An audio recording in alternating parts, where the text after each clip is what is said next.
Greetings Tour, welcome back in Romania. How things are going? It's going very well. We've had like a bit of a hectic beginning to the tour, but that's how it always is. And this is our fourth show, and we played in Cluj last night. Yeah, that was really nice.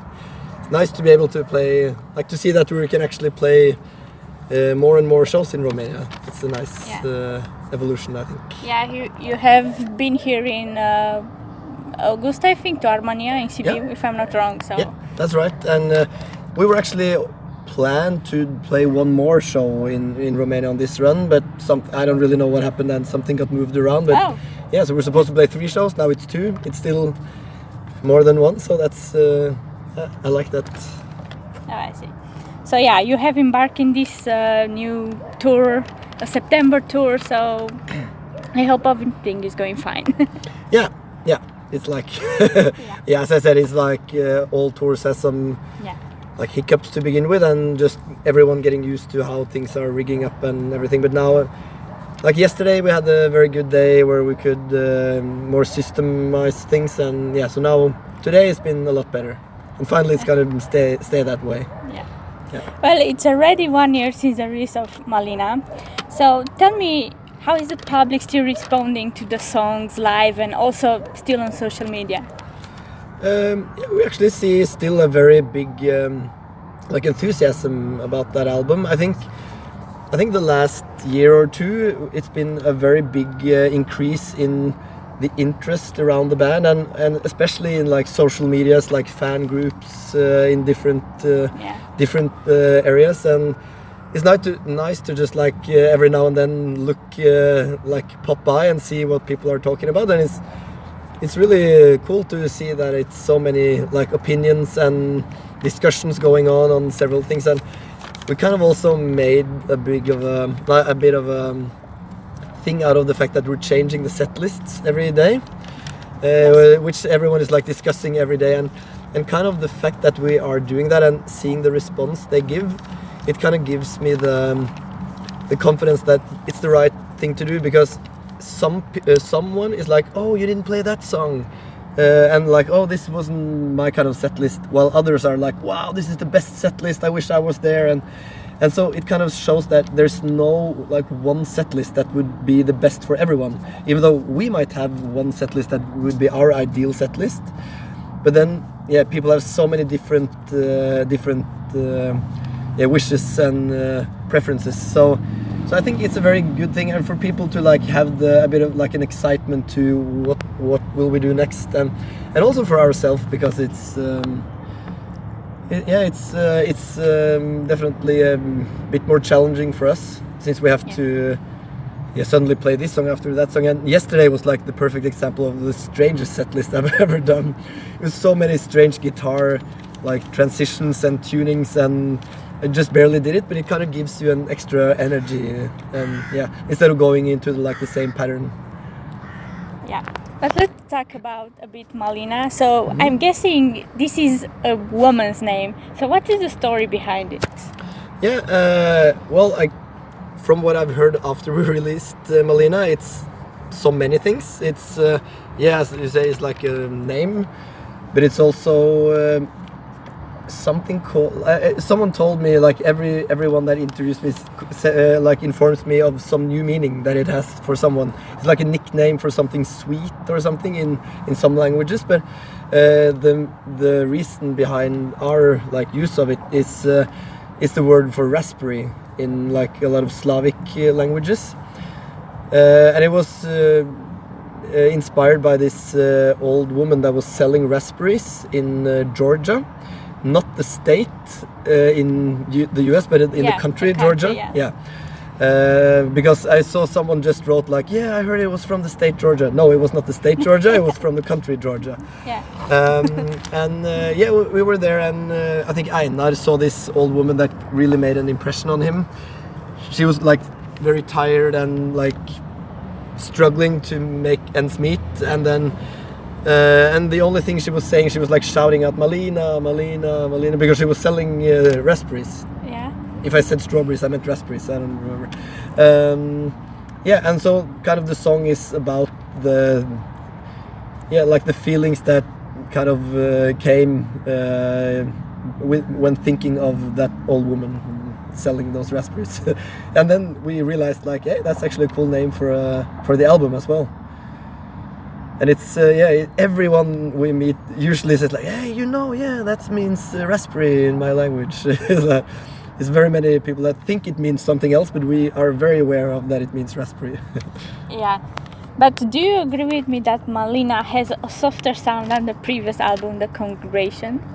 Yeah, I mean, definitely some aspects of it is what I would think you mean by being softer. I mean, it's less distortion on a lot of the instruments. I mean, particularly the guitars. And that was like something we realized when we were recording it, that, hey, I mean, we were planning anyway to like lose some of the gain from the previous sound we've had, and then it was like, yeah, let's even more, and then like, yeah, let's try even less. I mean, even less of this and even less, and then it was like, yeah, this is actually really cool to have it really like just a minimal amount of gain. And I think it just, as a guitar player, I think it kind of shows more the nuance of the guitar you're playing, and you get more of the like organic sound, because you're not, I mean, of course it's in the name, you're not distorting the sound by adding elements and gain and like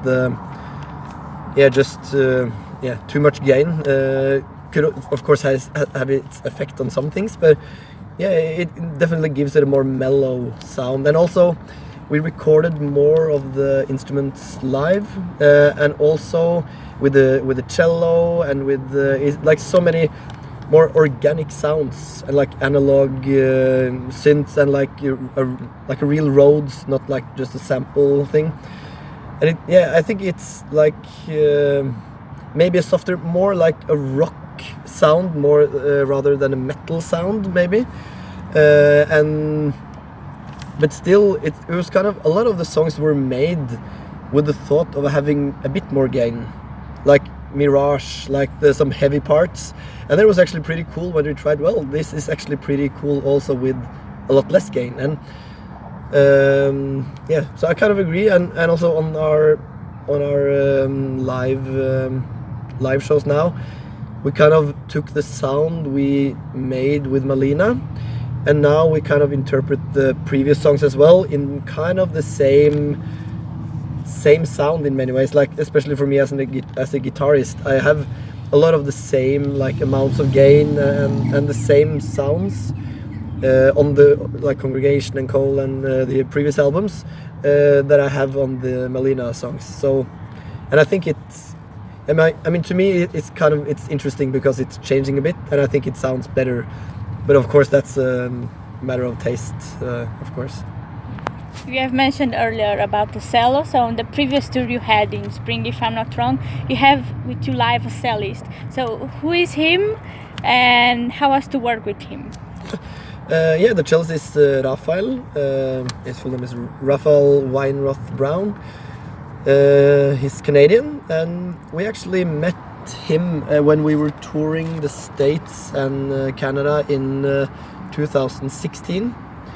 That was our previous headliner tour there, and he was actually the local support when we played in Ottawa, and we were sitting on the backstage and we're like, the thing sometimes it's like so many support bands, and it's nice to like catch them and to see what's happening. But I remember that specific day we're like, oh, we had like very much to do, and it was like an insane amount of local support bands in addition to us having like 3 the support bands as well when we were traveling. So we had so many bands, so we were very strict on like, okay, we need to make this like go on time.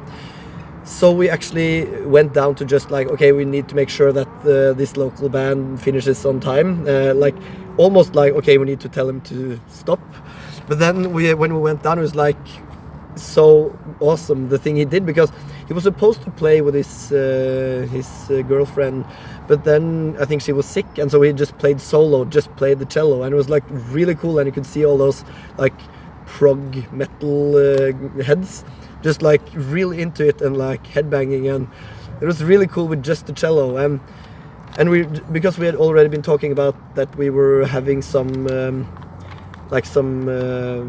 orchestration of some sort on the album, and we were still like thinking, okay, should we have like an orchestra or just some strings or whatever, and then we just realized, okay, we're definitely gonna ask him. And so right after he finished, we just went over and asked him, and he was really down for it. And yes, we flew him over to Stockholm where we recorded the Malina, and then I mean Einar composed and arranged mainly, I think, more or less all of the strings, and then Raphael kind of interpreted it and made like every single voicing of it, and then kind of making it sound really, really big, like a big orchestra. But he's playing all of the strings, and then we realized, I mean, it's such an important part of the sound and the songs of Malina, and we knew that he was really cool guy live as well, and so we just realized, yeah, let's just bring him on tour as well. And so we started to have him like doing the intro to the set, like kind of like when the changeover starts. We just told him, can you just start playing, and then people will gradually realize that we kind of started. And then also like a lot of the transitions between the songs, he can like play things to like make things smooth and like flow in a good way. And yeah, and he's just I guess he's the best musician in Leprous. So he's really a virtuous guy. And now we also have him to play some keys as well, because we realize he's a really good like keyboard player, like pianist as well. So and now so we brought him as well on the American, like the tour in the States that we did with Between the Bird and Me and the Deer Hunter this spring, I guess. And now again. So I hope that we were able to bring him as much as possible, because it really adds something to the show. Yeah. There have been also lineup changes in the band. So Robin joined the guitar and Simon on bass. Mm-hmm. So in what extent they have been involved in the writing process of the new album? Of the Malina? Yeah. Simon had been a part for a while. He was actually, I think he's been playing with us since like 2015 or something, since we recorded the Congregation. Because he was actually just the last minute, like, okay, we suddenly needed a bass player to record the songs. And then, okay, it was like in middle of Christmas, I remember, and it was like, okay, Bård knew this guy, Simon, he went to school with or something, and then, let's ask him. Okay, that sounds good. And then, so he kind of did that really like last minute. And then we just asked him if he wanted to join us when we were like touring as well, playing live, and he wanted to. And at that point, we had so many like changes of bass players. Like every single album almost was like someone different. So we're kind of like, let's just ask him if he wants to play with us now. Not necessarily as the regular band member. We didn't really knew if he was interested either. But then after a while, he had been like playing with us on everything. So. Yeah. So we just like in the end we just asked, do you want to like be a part of it? And and he wanted to. So I mean, it's a bit more like for him as well. I mean, for us then we know, and for people they like to know that, okay, he's the bass player. It's like nice, because also like then you have like he's a part of the pictures and everything. So it's kind of, I mean now it's like, of course he's a member of the band, but it's like at that point we're like still kind of deciding. And and then we parted ways with our like longtime guitarist Øystein, just due to the fact that he had to prioritize between his like private life and his other work, like regular job, because he was like, he's been studying and he has like some jobs that he really like, so he kind of have to decide whether or not to go in this direction, or if he wants to follow Leprous, since he's been building so much. And he hadn't been able to be a part of the live shows for a while, so we like also as a band, it's kind of like we have to rehearse all the songs with new guitar players all the time, and it takes a lot of time for us as well. So we kind of like asked, okay, do you want to be the member of the band? Then you have to kind of be a bigger, like more dedicated, I guess. Or do you want to rather like prioritize your other part, your other life? And then it was completely up to him. And then he realized that he was probably mostly like interested in pursuing his other career. And then one of the like session guitarists we had used was Robin, and then we just asked him because he's an awesome guitar player, and he was actually we realized we want to do this before we record the next album, because then if this will happen sometime soon anyway, it's gonna be better if the new guitar player can just be a part of the album that we're gonna promote, instead of like signing pictures of Øystein and everyone thinking he's Øystein. And so then we just realized we're doing this right before, so he just got like, okay, you're in the band, now we're recording. So he was kind of not the part of composing anything, but he definitely had a part of the sound building, and he recorded a lot of the guitars as well. And you can definitely hear his kind of touch and his way of playing guitar, and I think we fill out very well together, our like style of playing. And I think if you're like a bit more like a guitar geek, it's easier to like hear the nuances between me and him. And I think we pick a lot up from each other as well, so I really like to have him along. And when it comes to like compositions on the previous on Malina, then Einar has been the main composer and like making the songs on Malina. Like I've been a part of I guess one, or I had like some like the suggestions that didn't really go anywhere, but I was part of some of the songs, and also Bård had like something, but mainly Einar doing everything. And I wrote most of the lyrics, but Einar also wrote like some of the lyrics. So yeah, so that's how kind of the creative things were prior to the recording Malina. Yeah. So some used to compare Leprous music like maybe metal, progressive metal, or maybe rock to metal. So how do you actually describe your music today?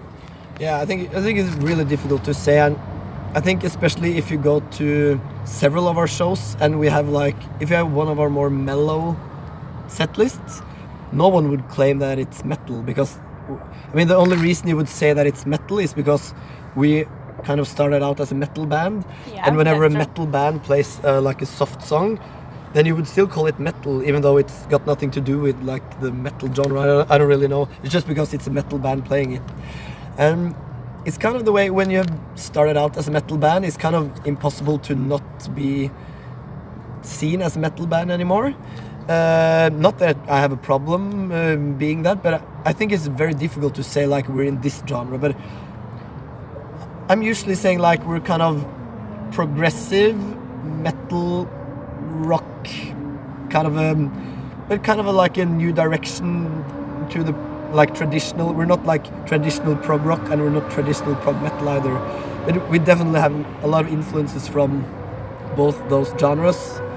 And I think like when you've heard us, I think you would kind of understand why it's a bit difficult. But I also understand, I think this is something every band says, but it's like when you say progressive metal, you like always think about like Dream Theater. I don't really feel we sound that much like Dream Theater, so it's like nothing against Dream Theater, but it's not that we sound that much like it. So I don't really feel that it gives a very good description of our like musical style to say that it's progressive metal either. So I would say it's like a modern progressive rock kind of genre, with like something going more in the mellow direction, and something still pretty like hard, intense songs as well. Yeah. Soon you'll be hitting the road in a North American tour along Haken and Bent Knee. So do you have other touring plans? Maybe South America or Japan tour? I'm pretty sure that's official now that we're going to South America in I think it's March 2019. And as you said, the States and Canada in November, like October to December, but mainly like the whole month of November. And then we don't have any more official like touring plans. I mean, if you think back on what we've already toured with Malina, it's like we did the European headliner tour, then we toured Australia and Japan earlier this spring, like winter. Then we did North America with Between the Bear and Me. Then we did like a lot of festival shows. Then we do this now, the second European tour. And then we do the North American headliner tour. And then we're doing the South American tour. So then pretty much every place we have played so far in our career is covered. I guess like Asia would be something, but nothing official there yet. Yeah. I guess, but yeah. And then I guess if we release something new ever, then we'll probably look at all the same places as we've been before again. And yeah, it's nice to see that we're building as a band, and we can see it's a lot more people coming to our shows, all the areas we're traveling, and it kind of tells us that we're definitely coming back. As long as there are people coming to our shows, then it's something we want to come back and revisit. Yeah, it's always nice to see people coming to your shows, maybe also reading the comments on social media like, come to my country, come to my city, and yeah, it motivates you. And indeed you have been busy touring, promoting this new album. Yeah, definitely. It was funny because I think I was looking for something else, so I was looking at some really old posts. I think we posted in like 2009 or 10 or something regarding I think we had played at some place. I think it was just like a random post of whatever, and the first comment to that post was "Come to Chile," and it's so funny because like as long as I can remember, we've been like asked to come to Chile. That's been like every third comment on every post we've had. Someone is asking come to Chile, and so that's why it was so nice when we finally now could release the fact that we are playing in Chile. And yeah, so I'm really looking forward to coming to Chile and playing there. I mean, they've been waiting for like 10 years now, so hopefully I'm expecting it to be insane. So yeah, just to put some pressure on the Chilean fans. Yeah, usually South Americans fans are really, really crazy, and there are so many, and it's always a madness. Many bands go there touring. It's really funny because I mean, the only like south of like the US we've played in like the entire like Americas has been Mexico, and then and like, but it's, I mean, never in South America. And when you like see on our Facebook stats like who likes our page, and then even though we've never been there, it's like on our top 10 or something, it's like half of them are like South American places. So it's so funny because we've never even been there, and like even before we played in Mexico, that was the biggest city was Mexico City by far, and that's so funny because we even before we went there, and so it kind of shows that it's obviously an appealing it's appealing with our music there, and I don't really know why we haven't gone there yet. I guess we're just waiting for the right offer, and then finally we got it. So we're definitely looking forward. And I would just like to say, like, to anyone listening, that sometimes people get like it almost seems like they're like offended by the fact that we're not coming to their where they live or whatever. And the thing is, we don't have anywhere that we're like, no, we won't go there. I mean, it's not our decision that we don't want to go there. If we get a good offer to go somewhere, we will go there. So it's like it's not like, oh, why aren't you coming there? Do you hate us? It's like, no. I mean, of course we would like to come wherever, but I mean, sometimes it's like for instance, we played 7 shows in France on the first part of the European tour. And this, which is kind of insane, but it's really cool to see that we can play that many shows. And we played like 3 shows in Finland. And on this run, we're playing 1 show in France, and we're not going to Finland. And people are like, oh, why aren't you coming here? This is insane. And it's like, well, this is the continuation of the previous tour. We already played there. It's not like anything new. It's not like a new tour and we're like choosing not to go there. It's more like we're filling in the gaps of where we didn't go on the last tour. And like Portugal, we would love to go to Portugal, like the same as we would love to go to like India, and we would love to go to China or whatever.